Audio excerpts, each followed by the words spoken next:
Welcome back. U.S. bank earnings season are in focus this morning. Bank of America, Goldman Sachs, and Citi have all reported quarterly results.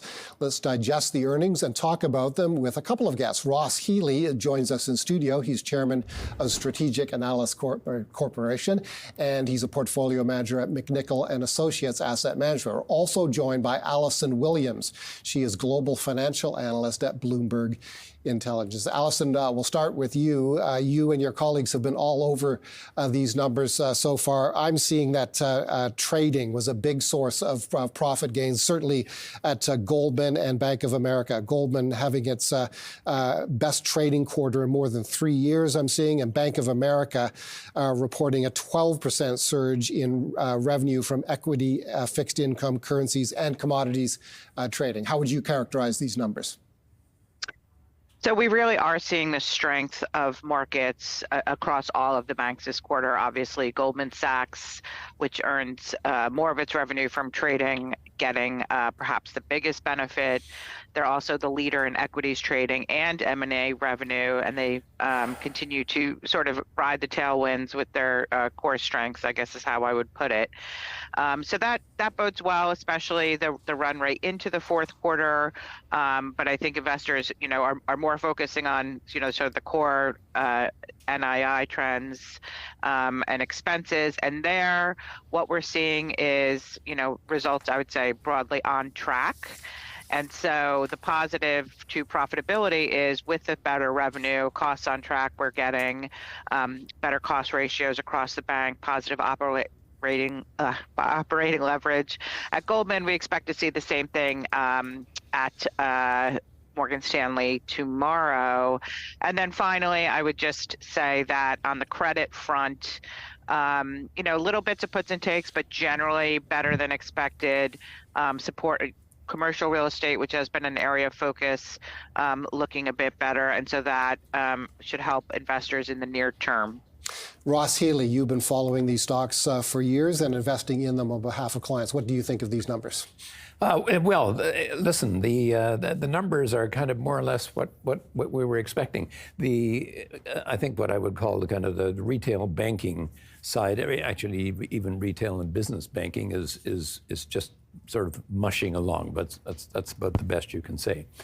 Where they shine is in tend to be in asset management and of course global markets, and this is where they have done well.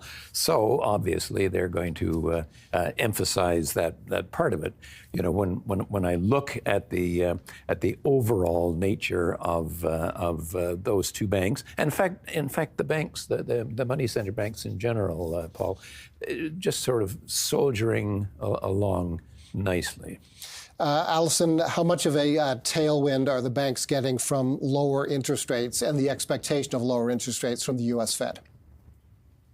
So I think the key benefit there is going to be on the credit quality side of things. I think that is what has given investors a little bit of comfort around commercial real estate, which, as you know, a year ago was very concerning.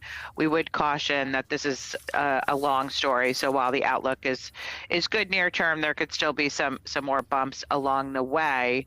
But the couple of things that we see positive for the outlook, first, in terms of the asset and wealth management business, as was noted earlier, which aided the banks, the pricing within wealth management tends to be on the beginning of quarter fees. So not only did we get a good benefit last quarter, but with the global market capitalization ending 3Q at a record high based on Bloomberg data, that is good for the outlook for wealth management. Goldman Sachs, as I said, the M&A leader, said that they saw an increase in their backlogs quarter to quarter.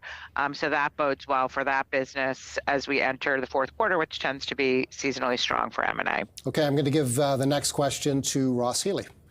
Okay, yes. Looking at the growth outlook for Goldman Sachs, I think in particular, it seems to me to be kind of fair. It's steady, but it's fairly slow. And even compared to Bank of America, is this something that you're seeing and are forecasting longer term for Goldman Sachs? Basically slower growth. Alisson, can you hear us? Oh, I'm sorry. I thought you said you were giving that to the other. No, he is putting that question to you. The question is, do you expect slower growth at Goldman Sachs? So I would say so Goldman Sachs, because they focus really on the core institutional trading business, that can be volatile, but we don't necessarily expect, that it's a GDP type growth business where they've been gaining share.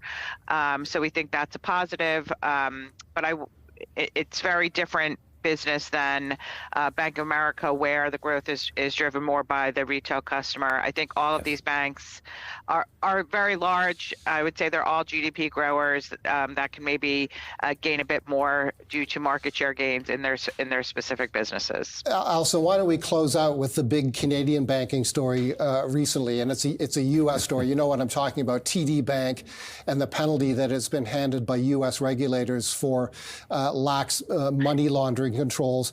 We hear that the growth, the restriction on asset growth at TD that is part of the penalty is very similar to what Wells Fargo faced years ago.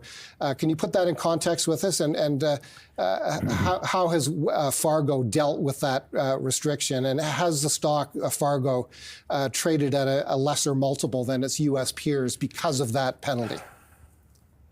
So for Wells Fargo, this was really sort of an unprecedented move when they received the asset cap. And I would say that from a fundamental standpoint, the biggest impact was that during the global pandemic, when peers such as Bank of America and JP Morgan were able to really gain deposit share, Wells Fargo could not take advantage of their position because they couldn't grow their balance sheet. So it was really more on the liability side that had a fundamental impact.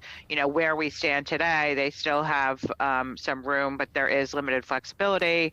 Investors don't like uncertainty. So certainly, it's hard to quantify, but you can imagine that overhang has weighed on Wells Fargo, and so there's a fundamental impact, and then there's a sentiment impact in terms of being able to operate.